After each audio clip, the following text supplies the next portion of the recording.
स्वागत है दोस्तों आपको फिर से नए वीडियो में। खून का रंग लाल होता है हीमोग्लोबिन के कारण। अगला देखते हैं। हीमोग्लोबिन यौगिक है। हीमोग्लोबिन यौगिक है किसका है? प्रोटीन का। प्रोटीन का यौगिक है हीमोग्लोबिन। अगला क्वेश्चन क्या है हमारा? है रुधिर का तरल भाग है। रुधिर का तरल भाग प्लाज्मा है। रुधिर का तरल भाग क्या है? प्लाज्मा। अगला क्या है? पित्त। पित्त उत्पन्न होता है यकृत में। हमारे पित्त उत्पन्न होता है यकृत में। अगला स्वस्थ मनुष्य का रक्तचाप यानी स्वस्थ मनुष्य का बीपी कितना होता है? 120/80। जो स्वस्थ मनुष्य रहता है उसका बीपी कितना होता है? 120/80। अगला देखते हैं। हाइड्रोफोबिया संबंधित है। हाइड्रोफोबिया संबंधित है कुत्ते के काटने से। जब कुत्ता काटता है तो हाइड्रोफोबिया संबंधित रोग होता है। अगला है प्लाज्मोडियम परजीवी है। प्लाज्मोडियम परजीवी है मलेरिया रोग का। मलेरिया रोग मच्छर को जानवे करते हैं। प्लाज्मोडियम परजीवी है मलेरिया रोग का। मच्छर काटता है तो मलेरिया होता है। और बहुत कुछ हो सकता है। जड़ों के रूपांतर का उदाहरण है। जड़ों के रूपांतर का उदाहरण है यानी कौन सा ऐसा है जिसका हम जड़ खाते हैं? इसका उदाहरण है मूली। मूली का हम जड़ खाते हैं। गाजर, शकरकंद और इटिस से इन सब का हम जड़ खाते हैं। अगला क्या है? तने का रूपांतर का उदाहरण है। ऐसा कौन सा है जिसे हम तना खाते हैं? तो आलू। आलू का हम तना खाते हैं। अदरक भी तना हुआ और प्याज भी तना हुआ। अगला है लौह की मात्रा सर्वाधिक होती है।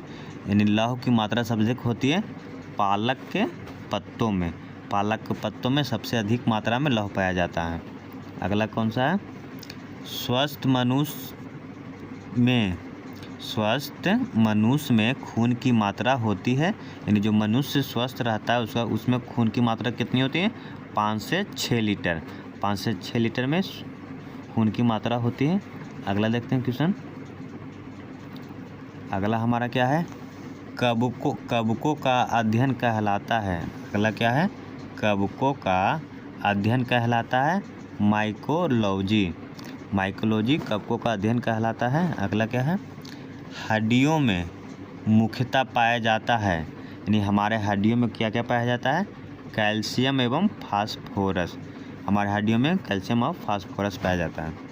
अगला मानव में गुणसूत्रों की संख्या होती है। यानी जो मानव है उसमें गुणसूत्रों की संख्या 46 होती है।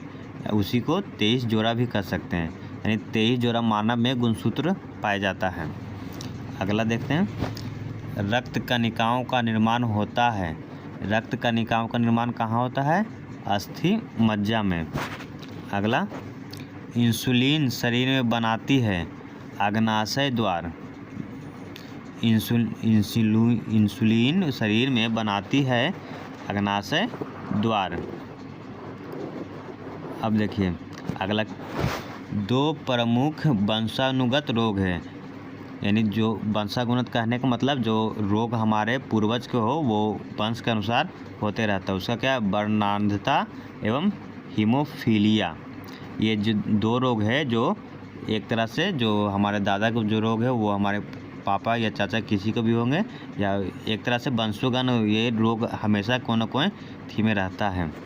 अगला है मछलियाँ सांस लेती है गिल्स से।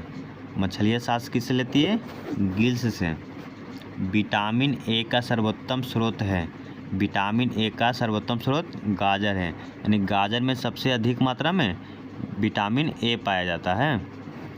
लार में पाया जाने वाला एंजाइम है। लार में जो कौन सा एंजाइम पाया जाता है? टाइलिन।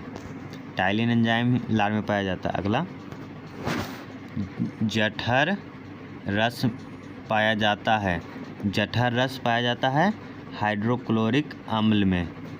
जठर रस पाया जाता है हाइड्रोक्लोरिक अम्ल में। अगला प्रोटीन का पाचन होता है, प्रोटीन का पाचन होता है छोटी आंत में। अगला काला शीशा, काला शीशा कहते हैं ग्रेफाइट को। हम जो पेंसिल यूज करते हैं उसमें जो नोक रहती है वो ग्रेफाइट का बना हुआ रहता है। Thank you for watching video.